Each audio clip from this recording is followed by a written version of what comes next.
आज की इस वीडियो में हम क्लास 6 एनसीईआरटी हिस्ट्री का जो चैप्टर नंबर 6 है, इसको हम गवर्नमेंट एग्जाम के पॉइंट ऑफ व्यू से समझेंगे। और इस चैप्टर का नाम है नए प्रश्न नए विचार।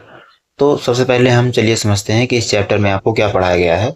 तो यह अध्याय लगभग 2500 वर्ष पहले भारत में उत्पन्न हुए नए धार्मिक और दार्शनिक विचारों के बारे में है। इस समय लोगों के जीवन, मृत्यु, कर्म, पुनर्जन्म और समाज से जुड़े अनेक प्रश्न पूछे। लोगों ने जीवन, मृत्यु, कर्म, पुनर्जन्म और समाज से जुड़े अनेक प्रश्न पूछे। और बौद्ध धर्म, जैन धर्म का उदय भी इसी बौद्धिक और धार्मिक परिवर्तन के दौरान हुआ। ठीक है। फिर आता है नए प्रश्नों नए विचारों की आवश्यकता क्यों महसूस हुई। लगभग 2500 वर्ष पहले समाज में कई परिवर्तन हो रहे थे। नगरों का विकास हो रहा था, व्यापार बढ़ रहा था, नए राज्य और महाजनपद बन रहे थे, खेती का विस्तार हो रहा था। ठीक है। लोग पुराने धार्मिक विचारों पर प्रश्न उठाने लगे थे। ठीक है। फिर आता है लोग सोचने लगे जीवन का उद्देश्य क्या है, मृत्यु के बाद क्या होता है, दुख क्यों होता है, मनुष्य को सुख कैसे मिल सकता है, अच्छे और बुरे कर्मों का परिणाम क्या परिणाम होता है। इन्हीं प्रश्नों से नए धार्मिक और दार्शनिक विचारों का विकास हुआ। ठीक है। फिर आता है उपनिषदों के विचार। तो उपनिषद प्राचीन धार्मिक और दार्शनिक ग्रंथ हैं। इनमें विद्वानों ने कई महत्वपूर्ण प्रश्नों पर विचार किया। मुख्य विचार क्या है? जीवन और मृत्यु का रहस्य, आत्मा क्या है, ब्रह्म क्या है और संसार की वास्तविकता क्या है। उपनिषदों में आत्मा और ब्रह्म के संबंध पर भी विशेष चर्चा की गई है। ठीक है। फिर आता है कर्म और पुनर्जन्म। इस समय एक महत्वपूर्ण विचार विकसित हुआ, कर्म और कर्म का अर्थ। ठीक है। मनुष्य द्वारा किए गए कार्य, लोगों का विश्वास था कि अच्छे कर्मों का अच्छा परिणाम मिलता है, बुरे कर्मों का बुरा परिणाम मिलता है। मनुष्य के कर्म उसके भविष्य को प्रभावित करते हैं। इसे कर्म का सिद्धांत कहा जाता है। ठीक है। फिर आता है महावीर और जैन धर्म। तो महावीर जैन धर्म के 24वें तीर्थंकर माने जाते हैं। उनका जन्म 2500 वर्ष पहले हुआ था। उनका बचपन का नाम वर्धमान था। ठीक है।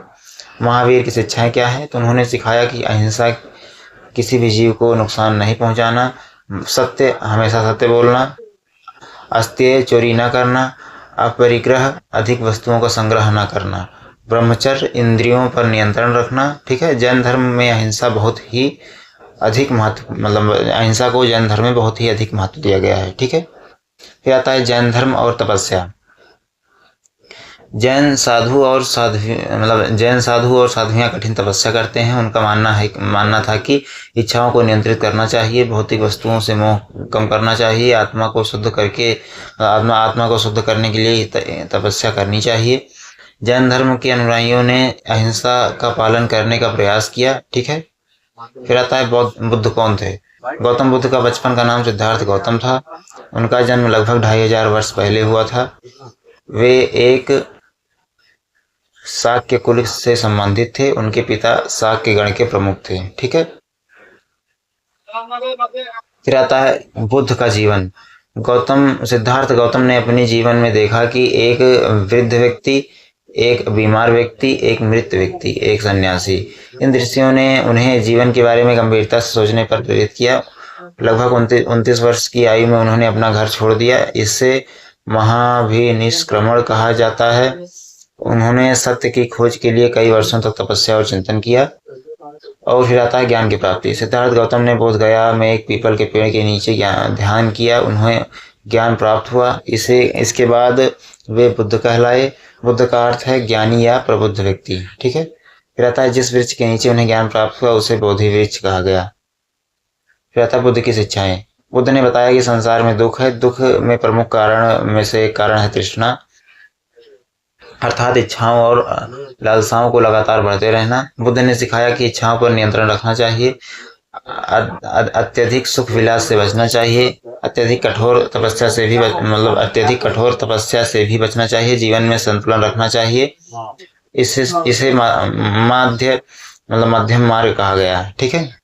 फिर आता है बुद्ध का अष्टांगिक मार्ग। बुद्ध ने दुख से मुक्ति के लिए 8 मार्ग बताए।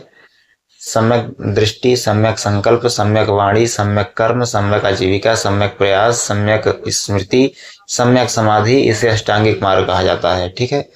फिर आता है संघ। बुद्ध के अनुयायियों ने एक संगठन बनाया जिसे संघ कहा गया। संघ में शामिल होते थे भिक्षु भिक्षुणियाँ।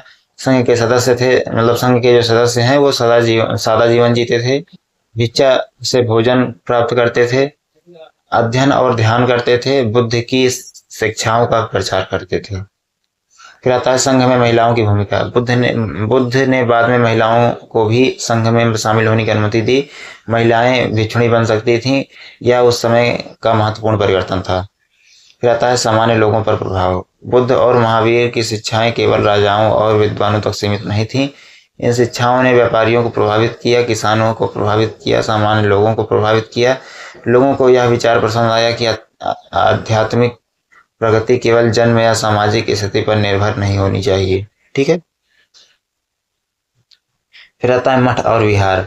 बौद्ध भिक्षु और भिक्षुणियां मठों में रहते थे। बौद्ध मठों को विहार भी कहा जाता था।